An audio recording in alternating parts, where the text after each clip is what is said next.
शाहिद अफरीदी और फलाला उर्फ boom boom, जो कि अपनी धुआंधार बैटिंग के लिए जाने जाते हैं, आज आग बगोला हो गए, उसी तरह बरसे हैं जैसे कभी बरसा करते थे।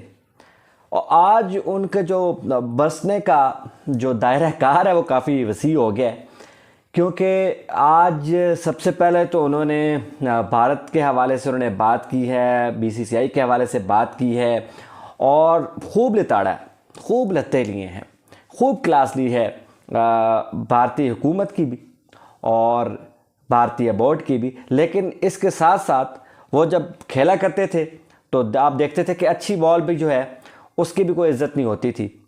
तो सूरत हाल ये है कि नजम सेठी भी उनके हत्थे चढ़ गए। तो मेरे ख्याल में जो हाल उन्होंने बीसीसीआई का किया है एक निजी शो में, उससे बढ़ के उन्होंने जो दुर्गत बनाई है वो नजम सेठी साहब की बना दी है।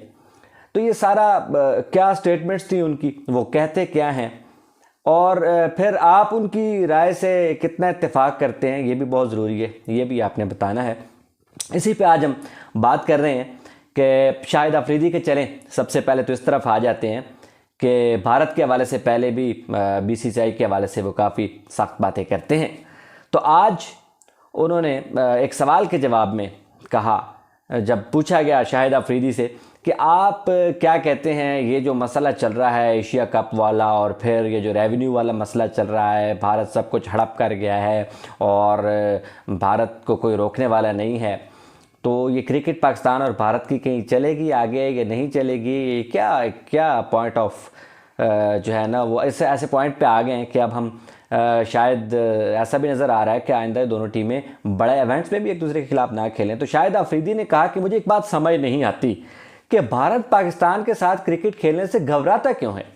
ये उनका कहना था कि इंडियन बोर्ड, और फिर उन्होंने कहा कि इंडियन बोर्ड से भी ज़्यादा जो हुकूमत है वो ये चाहती भी नहीं है कि पाकिस्तान के साथ ताल्लुकात अच्छे हों। और मोदी सरकार पे उन्होंने काफ़ी ज़्यादा तनकीद कर दी और कहा कि पाकिस्तान की कबड्डी की टीम, कहते हैं शाहिद अफरीदी साहब कहते हैं कि कबड्डी की टीम जा सकती है, उसे कोई मसला नहीं है, फुटबॉल की टीम जा सकती है, उसे कोई मसला नहीं है, बाकी टीमें जा सकती हैं, कोई मसला नहीं है। लेकिन वो कहते हैं कि मसला आता है तो तब आता है जब क्रिकेट की बात आती है और भारत तब कहता है कि जी हमारे आपके साथ ऐसे ताल्लुकात नहीं हैं जो हम आपके साथ क्रिकेट खेलें।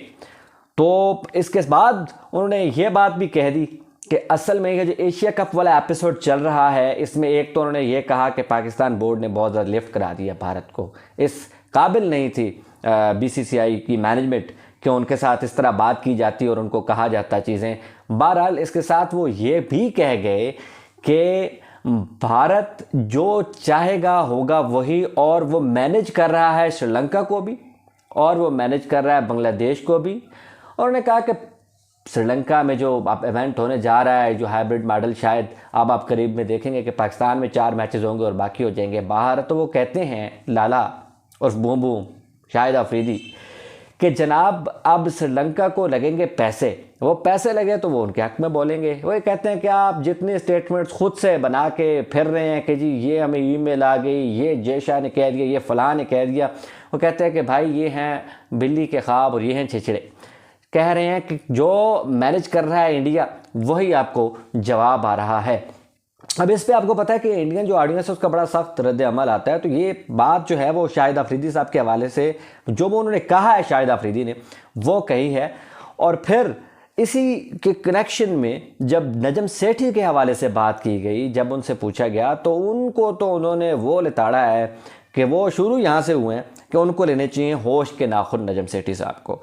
उनकी जो उम्र है, शाहिद खान अफरीदी कहते हैं, वो दरअसल अब कोई सरबराह किसी शोबे का बनने की नहीं है, वो आराम करने की है। उनका कहना था कि कम से कम ऐसा होना चाहिए कि इंसान ऐसा पीसीबी के चेयरमैन होना चाहिए जो कम से कम चल सकता हो। कहते हैं कि उनकी जो स्टेटमेंट्स हैं वो बिल्कुल गैर ज़रूरी हैं। आपको बीसीसीआई जवाब दे नहीं रहा, आप एक स्टेटमेंट देते हैं फिर दूसरी देते हैं। तो उनका कहना था कि पूरे पाकिस्तानी कौम को, स्पेक्टेटर्स को जो है आपने घुमा कर रख दिया है। कहना ये चाह रहे थे वो कि शायद यही कहना चाह रहे थे, बल्कि कहा भी उन्होंने यही है कि नजम सेठी जो हैं उन्होंने अब जॉब असल में संभाल ली है तर्जुमान पीसीबी की। और इसकी वजह भी खैर मैं आपको बताता चलूँ कि नजब सेठी साहब बाय ट्रेनिंग बाय प्रोफेशन वो जर्नलिस्ट हैं और बड़े ठीक ठाक किस्म के जर्नलिस्ट हैं। आपको मालूम है कि डेली टाइम्स और फिर उन्होंने जिस तरह PSL का एक नया वेंचर किया था और कामयाब रहा और उसका उन्होंने क्रेडिट भी शाहिद अफरीदी ने दिया, तो इसी तरह एक आजकल के नाम से एक उसी ग्रुप का एक पेपर था, तो उसको भी उन्होंने बिल्कुल एक नए लेआउट के साथ लेके आए। तो नई चीज़ें वो करने के कायल हैं। और आपको पता है उसकी वजह ये थी शाहिद अफरीदी के गुस्सा करने की कि मैंने कल जिक्र किया था कि राइटर्स को उन्होंने इंटरव्यू दिया है। इसके बाद इंग्लैंड के जो बड़े बड़े इदारे हैं उनको दीगर उनको भी उन्होंने दिया है, फिर टैबलॉइड्स को, फिर इंडियन जो डिजिटल मीडिया के प्लेटफॉर्म्स हैं वहाँ पे भी नईम सेठी जाके बोले हैं। तो शाहिद खान अफरीदी कहते हैं कि आपके इतने स्टेटमेंट्स की ज़रूरत नहीं है, आप बिन बुलाए मेहमान हैं, आप बस बोले जा रहे हैं, वहाँ से आपको कोई जवाब आता नहीं है, आपको अब समझ नहीं आ रही कि आपने मैनेज कैसे करना है। और गैर ज़रूरी चीज़ें उन्होंने कहा कि नजम सेठी साहब कहते जा रहे हैं। हाइब्रिड मॉडल पर उन्होंने कहा कि जब इतने आप ऑप्शंस दिए जा रहे हैं आपको खुद भी पता नहीं लग रहा कि आपने क्या बात करनी है। इंग्लैंड के मॉडल की भी शाहिद खान अफरीदी ने मुखालफत ही की है। उन्होंने कहा कि जी क्या आप मतलब कोई एक चीज़ पे टिक जाएं अगर, तो फिर जाके आपकी बात बनेगी। कभी आप कोई बात करते हैं, कभी आप कहीं चले जाते हैं। तो ये सारी चीज़ें शाहिद अफरीदी ने आज उनका 360 जो है ना वो खूब जायज़ा लिया और खूब सेठी साहब की भी क्लास ली, भारतीय बोर्ड की भी क्लास ली। और एंड इस प्रोग्राम का यहीं पे हुआ कि होना कुछ भी नहीं है, इंडिया फिर भी आपसे मैदान मार जाएगा, वो जो चाहेगा वही होगा। और नजम सेठी साहब स्टेटमेंट्स देते रह जाएंगे जिनकी हरगिज़ कोई ज़रूरत नहीं है। अब आपकी राय बड़ी अहम है, यहाँ पे इंडियन ऑडियंस भी हमारे चैनल की काफ़ी है और पाकिस्तानी तो है ही है। तो आप इस पे क्या कहते हैं, जाके हम इस राय को अगले अपने वीडियो में अपने अगले जो भी चीज़ आएगी उस पर आपको शामिल करें और आपकी राय को जानते हुए हम आप तक पहुँचाएँ कि इंडिया से लोग ये कह रहे हैं, ये रद्द अमल आया है और पाकिस्तान से ये रद्द अमल आया है। क्योंकि सख्त बयानात हैं, हमें सख्त कमेंट्स का भी सामना करना पड़ता है, लेकिन इसका कोई मसला नहीं है, ये चीज़ें चलती रहती हैं। आप क्या कहते हैं ज़रूर आगाह करते रहिए। Thank you so much.